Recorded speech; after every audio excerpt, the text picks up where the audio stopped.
भारत से विवाद के चलते मालदीव का टूरिज्म सेक्टर लड़खड़ा गया है। मुइज़ू सरकार की भारत विरोधी नीतियां मालदीव के पर्यटन के लिए बड़ा झटका साबित हुई हैं।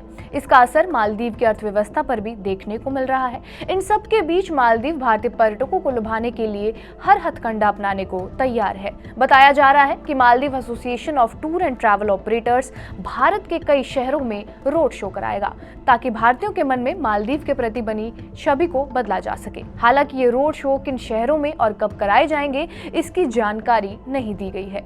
Maldives association of tour and travel operators यानी MATATO ने 11 अप्रैल को भारत के हाई कमिश्नर मुनु महावर से बातचीत की। इस दौरान दोनों देशों के बीच यात्रा और पर्यटन सहयोग बढ़ाने पर भी चर्चा हुई। बता दें कि भारत के प्रधानमंत्री के खिलाफ आपत्तिजनक टिप्पणी देने के बाद मालदीव जाने वाले भारतीय पर्यटकों की संख्या में भारी कमी आई है। साल 2023 में मालदीव पहुंचने वाले पर्यटकों में भारतीय टॉपर थे, लेकिन 2024 में भारत 6वें नंबर पर आ गया है। मालदीव की टूरिज्म मिनिस्ट्री ने आंकड़े जारी किए हैं। इन आंकड़ों के मुताबिक साल 2023 में 2 लाख से ज्यादा भारतीय पर्यटक मालदीव पहुंचे थे, जबकि दूसरे, तीसरे और चौथे नंबर पर रूस, चीन और ब्रिटेन थे। साल 2024 की बात की जाए तो 10 अप्रैल तक कुल 6,63,269 टूरिस्ट मालदीव पहुंचे हैं। इनमें भारतीयों की संख्या 37,417 है। इनमें सबसे ज्यादा 71,995 चीन के टूरिस्ट हैं। आंकड़े बताते हैं कि पिछले बार के मुकाबले इस बार भारतीय पर्यटकों की संख्या में 34% की गिरावट आई है। 11 अप्रैल को MATATO और भारतीय हाई कमिश्नर के बीच बैठक हुई।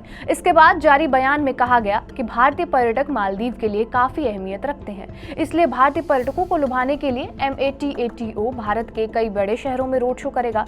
इसके साथ ही कई भारतीय इन्फ्लुएंसर्स को मालदीव भी भेजा जाएगा।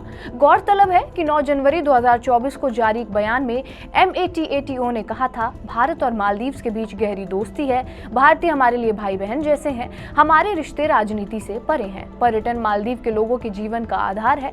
ये सेक्टर हमारी GDP में 2/3 से ज्यादा का योगदान देता है, जिससे 44,000 मालदीवियन की रोजी रोटी चलती है। इस विवाद की वजह से होने वाला नुकसान देश की अर्थव्यवस्था पर भी नकारात्मक असर डाल सकता है। आखिर मालदीव पहुंचने वाले भारतीय पर्यटकों की संख्या क्यों घट रही है, इसके पीछे की वजह भी जान लेते हैं।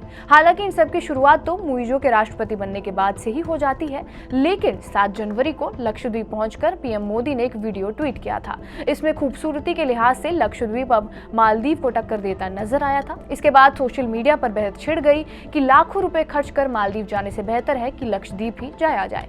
इससे मालदीव के मंत्री और नेता नाराज हो गए और उन्होंने सोशल मीडिया पर भारतीय प्रधानमंत्री के खिलाफ आपत्तिजनक शब्दों का इस्तेमाल किया। साथ ही कहा कि सर्विसेज के मामले में मालदीव भारत का मुकाबला नहीं कर सकता। भारत ने इन बयानों पर कड़ी प्रतिक्रिया भी जताई। सोशल मीडिया पर #बॉयकॉट मालदीव भी ट्रेंड होने लगा। हालांकि भारत के विरोध करने वाले कैबिनेट मंत्रियों को मालदीव सरकार ने बर्खास्त कर दिया था। इसके बावजूद भारतीय पर्यटकों की नाराजगी खत्म नहीं हुई। बॉयकॉट मालदीव ट्रेंड को भारतीय सेलिब्रिटीज का भी सहयोग मिला। कई सेलिब्रिटीज ने मालदीव की जगह लक्षद्वीप जाने की बात कही और ईज माई ट्रिप समेत कई ट्रैवल कंपनियों ने मालदीव के लिए बुकिंग भी कैंसिल कर दी। इसके बाद मोहम्मद मुइज़ू चीन की आधिकारिक यात्रा पर गए थे और वहां से लौटने के बाद भारतीय सैनिकों को 9 मई से पहले मालदीव छोड़ने को कहा।